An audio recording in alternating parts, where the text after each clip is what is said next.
بسم اللہ الرحمن الرحیم۔ احادیث گڑنے کے عوامل و اسباب اور حفاظتی اقدامات۔ اللہ تبارک و تعالیٰ نے قرآن کریم کی حفاظت کے حوالے سے وعدہ فرمایا ہے اِنَّا نَحْنُ نَزَّلْنَا الذِّكْرَ وَإِنَّا لَهُ لَحَافِظُونَ۔ اسی طرح اللہ تبارک و تعالیٰ نے جس طرح قرآن کریم کی حفاظت کا وعدہ کیا ہے، تو قرآن کریم چونکہ متن ہے اور اس کی شرح ہے آپ علیہ السلام کی احادیث مبارکہ، تو احادیث مبارکہ گویا وہ بھی ضمناً حفاظت میں ایک ترتیب سے آ گئے، اور اللہ نے ان کی حفاظت کے ایسے اقدامات امت سے کروا دیے کہ آدمی حیران ہوتا ہے۔ چنانچہ پہلے ادوار میں بھی اور ہر دور میں باطل پرستوں کی یہ کوشش رہی تھی کہ قرآن کو کسی طرح تبدیل کریں، اور ان کا بس نہ چلا تو انہوں نے کہا چلیں احادیث کو تبدیل کر دیں اور احادیث کے اندر من گڑت قسم کی روایات داخل کر کے اسلام کو کمزور کریں۔ اب یہ جو عوامل و اسباب سامنے آئے کہ جن کی وجہ سے یہ وضع احادیث یعنی احادیث گڑنے کے سلسلے سامنے آئے، اس کے اسباب اور عوامل کیا ہیں اور اقدامات کیا ہوئے۔ سب سے پہلے عوامل اور اسباب۔ پہلا عامل مثلا زنادقہ جو لوگ تھے جو دین سے برگشتہ تھے اور اسلام کا نام لے کے اسلام کی جڑیں کاٹنے میں مصروف تھے، اور اسلام کا اصل چہرہ منسوخ جو ہے وہ مسخ کرنے کی سوچ رکھتے تھے، انہوں نے احادیث گڑی من گڑت قسم کی تاکہ ان کے ذریعے سے اسلام کا اصلی چہرہ مسخ کیا جا سکے۔ نمبر دو، فرقہ باطلہ بعد میں جو چلے ہیں، انہوں نے اپنے فرقہ وارانہ جو نظریات ہیں ان کی تائید میں انہوں نے احادیث گڑی اور احادیث گڑھ کے اپنی فرقہ وارانہ نظریات کی تائید چاہتے تھے، تصدیق چاہتے تھے۔ نمبر تین، بعض مصلح اصلاح پسند قسم کے لوگ طبقات وہ بغیر تحقیق کے جو روایتیں ان کو ملتی تھیں آگے چلا لیتے تھے۔ نمبر چار، بعض جہالات جہالت میں بس نقل پہ نقل کرتے چلے جا رہے تھے، تو انہوں نے احتیاط نہیں کی، تحقیق نہیں کی۔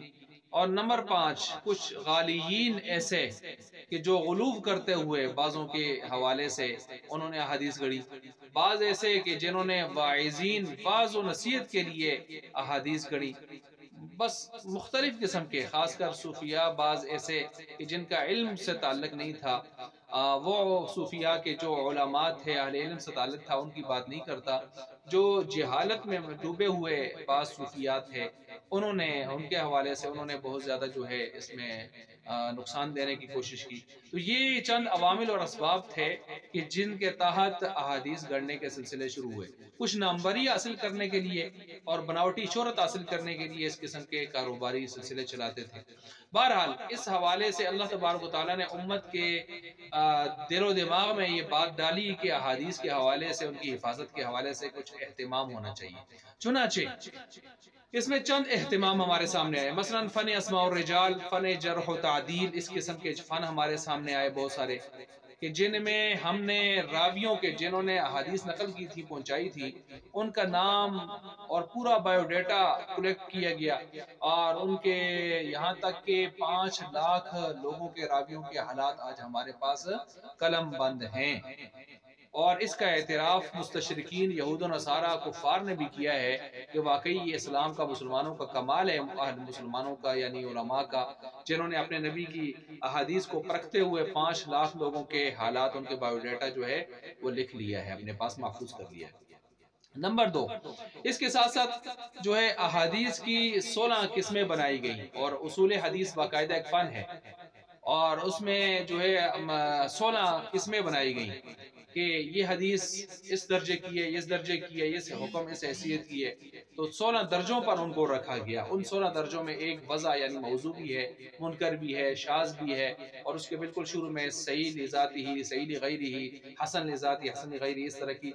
یہ تاکہ حدیث کو جب آپ لے رہے ہیں تو اس کا حکم بھی آپ کو معلوم ہونا چاہیے کہ کس لیول کی وہ جو ہے حدیث ہے، کس درجے کی حدیث ہے۔ نمبر 3، ابھی اصل حاضر میں دارالعلوم کراچی مفتی محمد تقی عثمانی صاحب زید مجدہم شیخ الاسلام مفتی اعظم پاکستان، انہوں نے باہر کے بھی کچھ علماء عرب کے شیوخ ان سے ملاقات اور مشورہ کے بعد یہ بات انہوں نے ایک عملی اقدام شروع کیا ہے، اور اس کا نام موسوعۃ الحدیث کے موسوعۃ الاحادیث کے حوالے سے کہ انہوں نے کام شروع کر رکھا ہے اور کئی سال ہو گئے ہیں اس حوالے سے، اور ایک جلد اس حوالے سے آ بھی چکی ہے، جس میں ان کی کوشش یہ ہے کہ جو راوی ہیں خاص کر صحابہ اکرام، ان کے حوالے سے جو حدیثیں نقل وغیر آ رہی ہیں، جو اوپر راوی تابعی ہے، صحابی ہے، اس کے نام سے دنیا میں جس قدر بھی احادیث ہیں، جس کتاب میں بھی ہیں، اس کتاب کے حوالے کے ساتھ وہ ساری احادیث اکٹھی کی جا سکے، اس طور پر کہ مقررات کو ختم کیا جائے، کوئی حدیث مقرر نہ ہو، اور کوئی فائدہ اگر ہے تو وہ متروک نہ ہو جائے، چھوڑا نہ جائے، اور ایک عالمی نمبر الاٹ کیا جائے تاکہ دنیا کے جس کونے میں کوئی اس کو تلاش کرنا چاہے اسی نمبر کے ساتھ مل سکے، اور جمی طرق جتنے بھی اس کے طرق بنتے ہیں اس حدیث کے، اس کو ان کو اکٹھا کیا جائے، جن جن کتابوں میں آ رہی ہے ان کتابوں کے حوالے دیے جائیں، اور جس طرح قرآن کریم کی ہر آیت، سورت کی جو آیت ہے اس کا ایک نمبر الاٹ ہے، پوری دنیا میں جہاں کہیں کوئی دیکھنا چاہتا ہے بڑی آسانی سے، کوئی مسئلہ نہیں ہوتا، اس ترتیب سے احادیث کو لایا جائے، چنانچہ ہر جو بھی راوی ہوگا صحابی یا تابعی، اس کے نام کے نیچے اس کی دنیا کی تمام کتابوں سے جو اس کی احادیث ہوں گی وہ غیر مقرر طریقے سے ڈبل ایک کو حذف کر کے اکٹھی کی جا رہی ہیں، اور واقعی یہ دنیا کی بہت بڑی کاوش ہوگی، حدیث کی دنیا میں بہت بڑی کاوش ہوگی، اللہ ان حضرات کو جزائے خیر عطا فرمائے۔ تو اب اس کے ساتھ ساتھ یہ تیسرا جو ہمارے پاس، تو اب اس کی ضرورت پیش آئی تاکہ جس طرح قرآن محفوظ ہے تو قرآن کی شرح حدیث بھی کیا ہو جائے، محفوظ ہو جائیں، الحمدللہ محفوظ کر دی گئی ہیں، اور مزید اس پر کام یہ جیسے میں نے عرض کیا جاری ہے۔ تو اللہ تبارک و تعالی ان حضرات کو جنہوں نے یہ کاوشیں کی، اللہ تعالیٰ ان کو جزائے خیر عطا فرمائے۔